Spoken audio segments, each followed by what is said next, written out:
Namaste. Come with me to understand how these beautiful silk sarees are woven. It all begins with a silkworm which has a natural ability to weave a long silk filament, technically a protein. Inside this is there is a ovi sac here which will contain the eggs. A female moth can lay anywhere from 500 to 600 eggs, and they look like a painting in pale green color, which are then preserved through various processes like cleaning, uh, treating with chemicals, and preserving them in the optimal conditions so that the eggs are well preserved to be reared for silk cocoons. So these eggs will be going to Maharashtra, Andhra, Telangana, several of these places.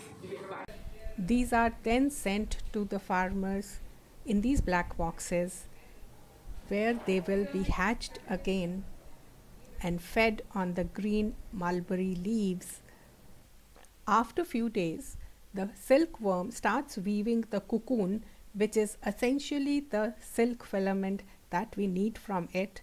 We let it weave in peace on these mounts. Let's visit the Asia's largest cocoon market in Ramnagara, located 40 kilometers from Bangalore city. Here we see piles and piles of white and pale yellow cocoons, technically called bivoltine and multivoltine, two different varieties of mulberry silk, which is primarily grown in this region. A testing laboratory here helps assess the quality of the cocoons, but traditional buyers just know it by holding it in their hands or just going through the piles. Auctions of the cocoons is completely online. Products are displayed in lots and the prices for the same are displayed on these screens placed everywhere in the hall. Every buyer has a e-auction app on his mobile phone which he uses to bid for the lots. Once the auction is complete, the cocoons are put in these baskets to be weighed for the final transaction to be completed. Once the transaction is completed, the marketplace is empty, ready for the next auction. This market sees anywhere from 3 to 5 auctions every day.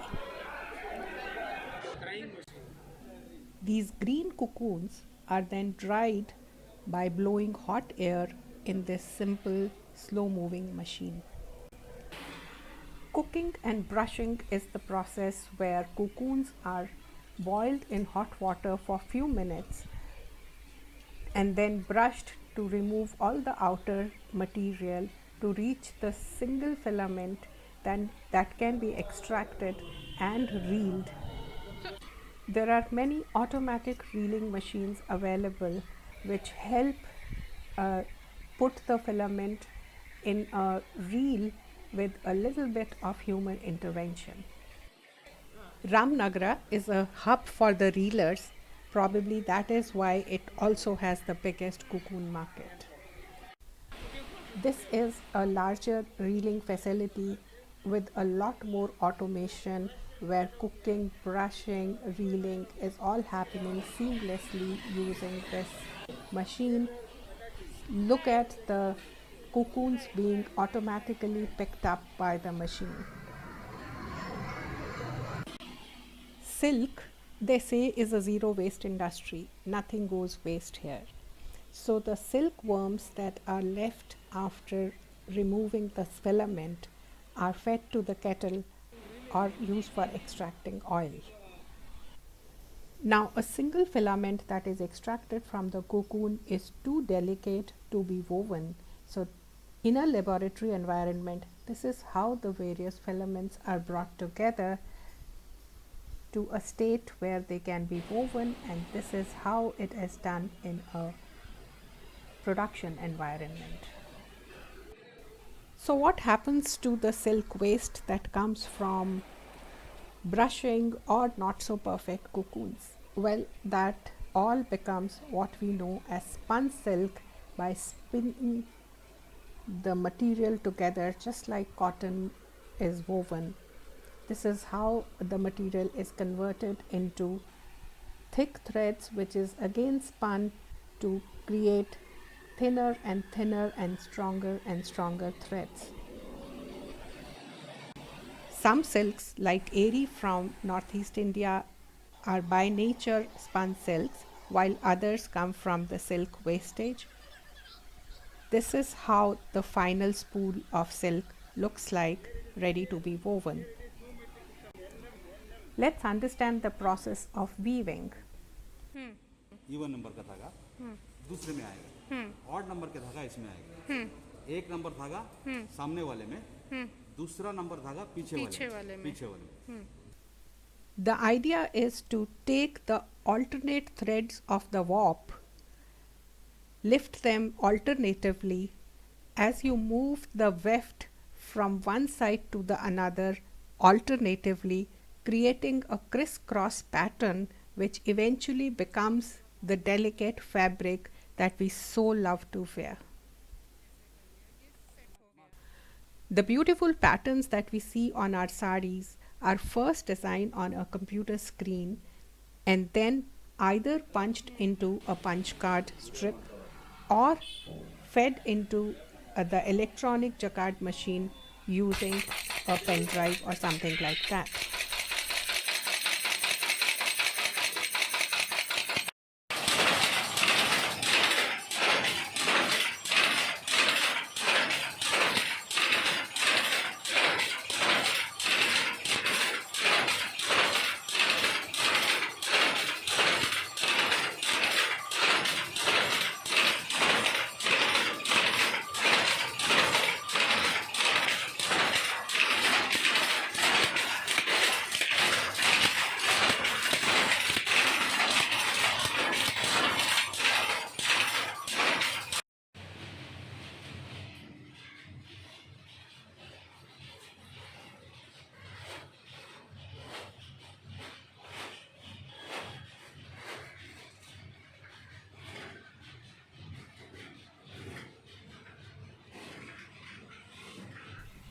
Though power looms are becoming a norm, we still find handloom weavers painstakingly creating beautiful handcrafted saris for us sitting in these pits.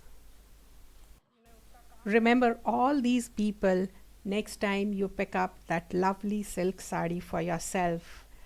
And do not forget to subscribe to InDetails channel so that we can keep bringing these lovely videos for you. Thank you. Namaste.